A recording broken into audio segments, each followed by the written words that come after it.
It's been a minute, hasn't it? What is it, roughly 3 months of me just not existing? Tends to happen, doesn't it? But whenever I do this, it always comes with a couple of builds after. Today is no different, and the next couple days will be no different. Today I have a build that some may have seen me around with. Cyrtarachne's Facade. Cyrtarachne's Facade was the preferred child of Legend Lightfall, and yet it was still ignored for the most part. What it does is very simple in nature. That might be why it was ignored. But what it does is grants Woven Mail when activating a grapple grenade. Doesn't sound super important now, does it? But what people don't register a lot of the time is that Woven Mail is a 50% damage resist in PvE, and the only character that really has a free access to Woven Mail outside of generating orbs is Titan. Titan gets it off Tangles. They get it really, really easily compared to Hunter and Warlock's base kit. So, an exotic giving us a really easy form of Woven Mail is super handy. Especially for a Strand Hunter, which is something that's very sporadic in nature. Looking in subclass details, dodge doesn't matter. You basically need grapple grenade to make this work. Whittle Silk can be switched out. It's technically not required, but I don't think either of these are particularly good for this build either, so it's kinda dealer's choice. I will just prefer this for the sake of grapple points. Whirling Maelstrom, outside of being a fun spreader of AoE damage and unravel, isn't the best. However, when paired down here with Threat of Generation, it becomes incredibly strong. Threat of Generation on its own already is really strong.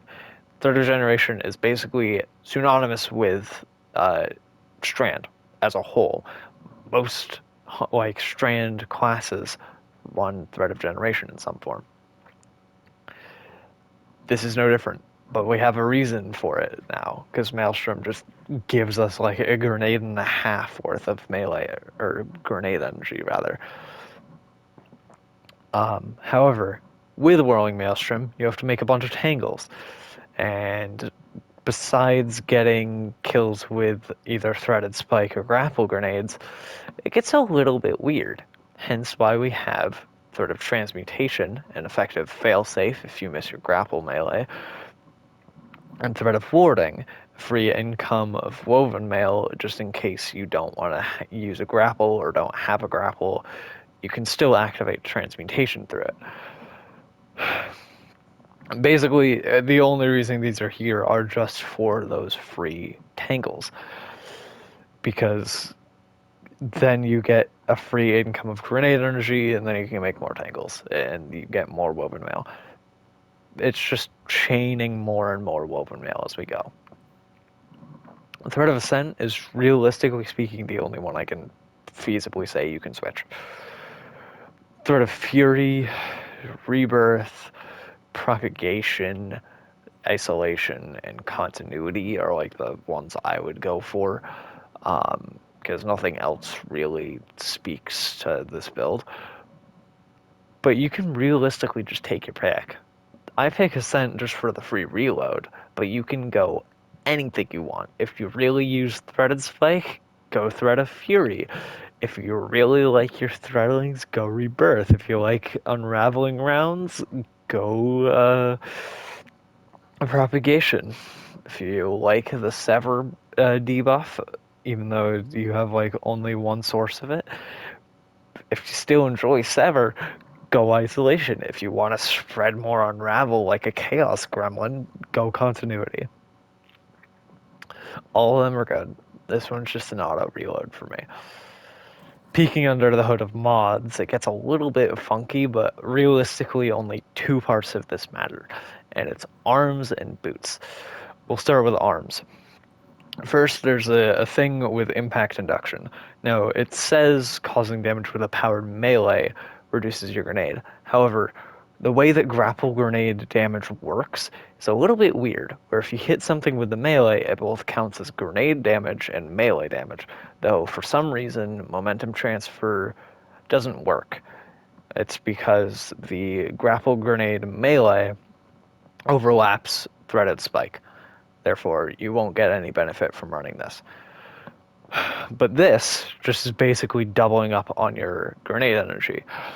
So you put in 2 of these and you're doubling up on what you get from threaded generation. Focusing Strike is just here for a failsafe. I am not one to run a whole lot of mobility, so I just put it in for the sake of getting class ability back. It is just a free way to expedite the process, because God strike me down if I run mobility. It is not worth my while, at least compared to like recovery. Though if you want to run mobility, go for it. Just prioritize resilience, prioritize discipline. Then like your next up is mobility or recovery, depending on your priorities. Getting down to boots though. The only thing that really matters here is innervation. You could reasonably double up on innervation if you wanted to, and if you have big enough balls for it, but I really like recuperation, considering it is like the only thing this thing has for healing. As much as we have a whole shit ton of resistance, we don't have a whole lot of healing. Solar Weapon Surge, realistically, is just a weapon surge. Whatever you're running, whether it be Kinetic, Arc, Strand, or Void, just put in a search for it. None of these other mods really matter. You can put in either hands-on or ashes to assets up here. However, if you want to run Scout and then run a Harmonic Siphon because you're running Strand, who's going to stop you?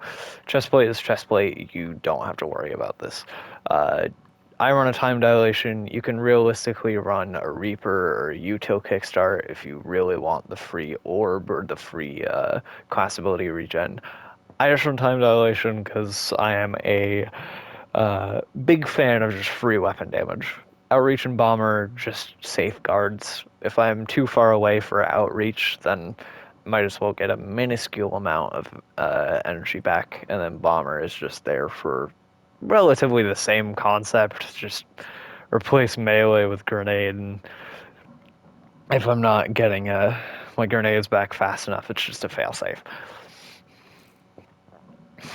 However, I would like to do the proof of concept for double impact induction real quick, because I know how this worked originally, and if I didn't know it, and I know this much obscure shit, it's a little bit weird. So there's roughly a quarter.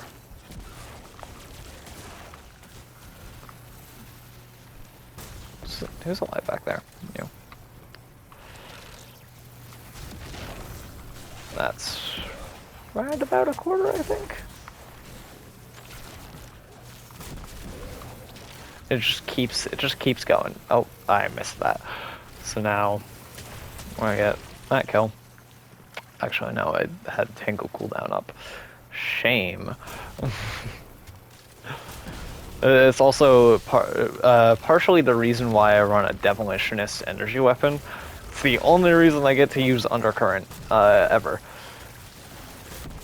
However, I'm just now desperately realizing that I was still configured for Sunshot down here. Because I change what I run. Sometimes I run Mountaintop Sunshot, sometimes I run Undercurrent Coup.